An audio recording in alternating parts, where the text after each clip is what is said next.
Now, Bridget, when we were making our salmon, you said that you had a great idea in mind for some tomatoes.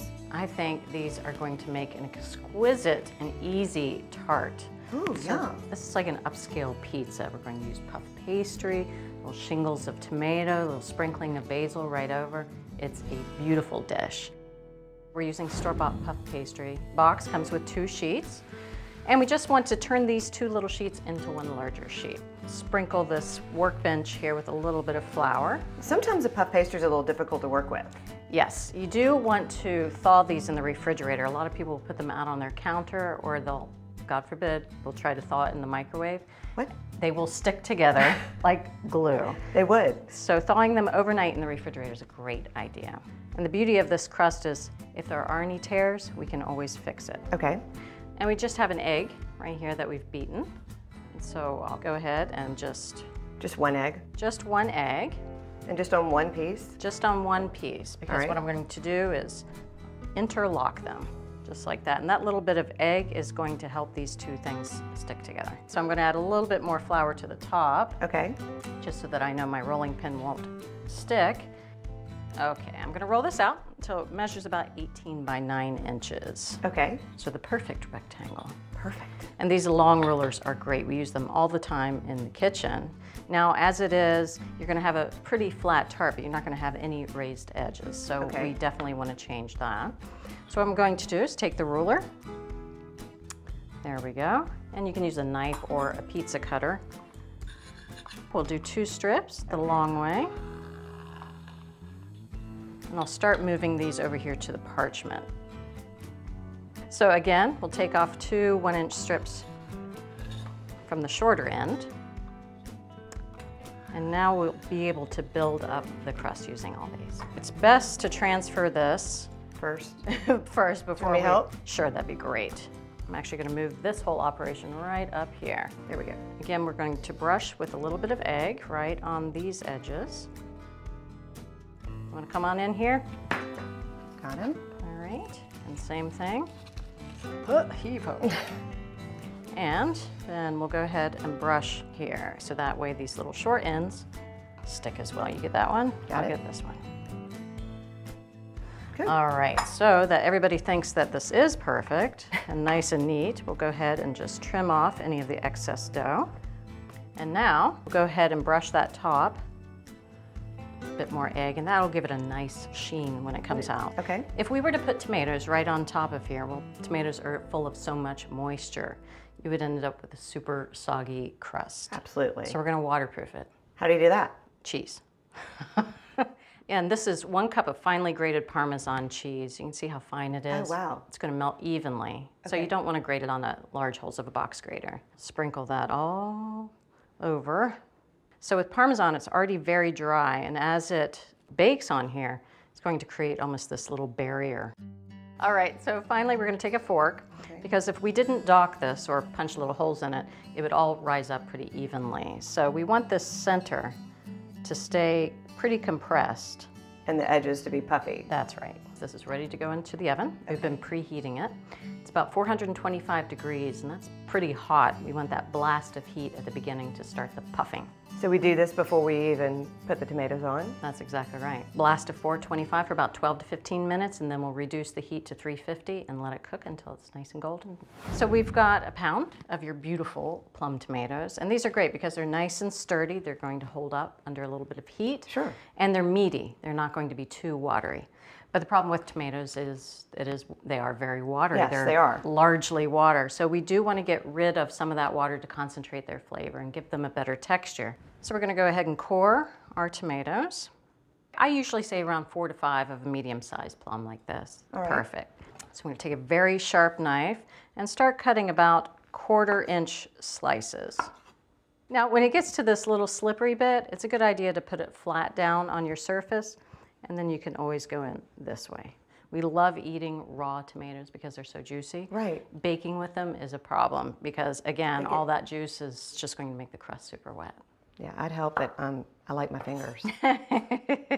To get rid of all this water, we are going to dry our tomatoes. Now, the first thing we want to do is go ahead and put them right onto a double layer of paper towels here. So now I want to take a half a teaspoon of just regular table salt and sprinkle it over. That'll help suck the moisture out too. Absolutely. This is what salt does. It starts to break down the cell structure, the walls of the tomato, and so it allows more of that moisture to be released, and it'll draw it out to the surface where we can start to press it away. So again, another double layer of paper towels goes right on there. Okay. And now we'll just press. Perfect. And you can actually put some serious force on here. The tomatoes, they'll hold up. That's right. And we're compacting their shape, so they'll hold up even better when they're baked. In just a couple minutes after we put the tomatoes onto our tart shell, we're gonna brush it with some beautiful oil. Okay. All right? So we've got a couple of garlic cloves there. I love to use a garlic press. All right. All right, let's give you a little paring knife and you can scrape that. Scrape down? Yeah, that's perfect, right there. All right. Now, you've got a little bit of olive oil. Sure. Go ahead, that's 2 tablespoons of olive oil right in there. And you can go ahead and season it with just a little salt and pepper to taste. I know you like a little bit of salt. I do like a little salt. We can always add more, but you can't take it away. So it's good to start judiciously. Yes. And just a quick whisk while the tomatoes sit and the crust is baking. That oil is going to start to draw out the flavor of the garlic, so it's going to be even more pronounced. There we go. Great. All right. It smells so good. Oh, let's just eat this. Yes. So we're going to continue working on this tart. Okay. Got some What's next? beautiful mozzarella. This is whole milk mozzarella, so it's going to melt really well. So this is 8 ounces, and it was just shredded right on a box grater. A really good tip is you can actually take the chunk of it and put it in the freezer for about 15 minutes. Makes it firmer, and then it's much easier Well, that would make sense. to grate on a box grater. Of course. So that is that. All right. Fantastic. And now back to our tomatoes. They look good. Look how wet this is. Oh my gosh. You can almost wring that out. That's how much moisture came out of the tomatoes. And this is soaking wet. It is. All right, so I chose the prettiest ones. We're gonna go ahead and shingle these right on. We should be able to fit about 4 down and 6 across. This one looks really good. All right, so your beautiful garlic oil that you made earlier, if you want to go ahead and brush that right over the top of the tomatoes. Make sure you get some of that little bits of garlic in there too.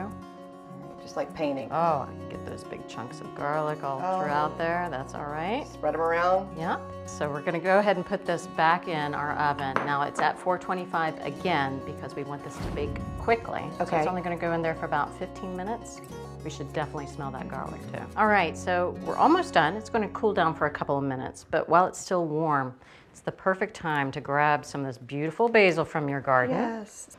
Incredible. Love basil.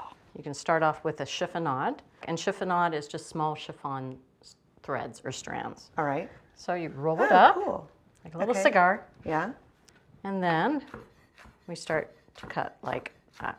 And then if you were to toss it like that, that's how you get those really pretty ribbons. Oh, that is pretty. But we're gonna chop. So we just need to go right over it to pretty rough chop. We don't want too much. We still like little large pieces. And about 2 tablespoons should do it. Okay. So that is Right on there?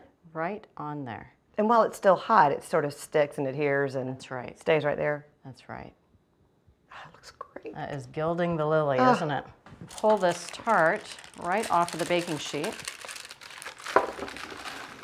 onto our cutting board and loosen it. That looks so good. If I did my job right, this is all going to slide off. There we go. Perfect. Your fresh tomatoes and basil, that is perfection. We'll go ahead and slice in here. Oh, good. I can't wait. All right. So again, it's a good idea. You can always cut right in between the tomatoes. Wonderful. Cut a couple of strips here. There we go. And then we can go ahead and cut these right in half. And they are like a fancy pizza. Just See? pick them up. There you go. Yeah, All right. absolutely. Okay. Let's dig in.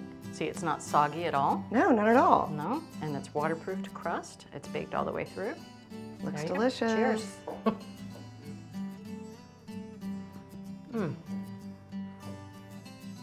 So good. Well, those tomatoes, the salting and then the compacting them, you can really tell that they're from the garden, but it really concentrates their flavor, definitely. And that smattering of basil right at the end. It's delicious. For this delicious recipe and for our salmon recipe, go to Gardenieres.com. Gosh, Bridget, this is so good. I'm gonna try to figure out how to put this in my pocket.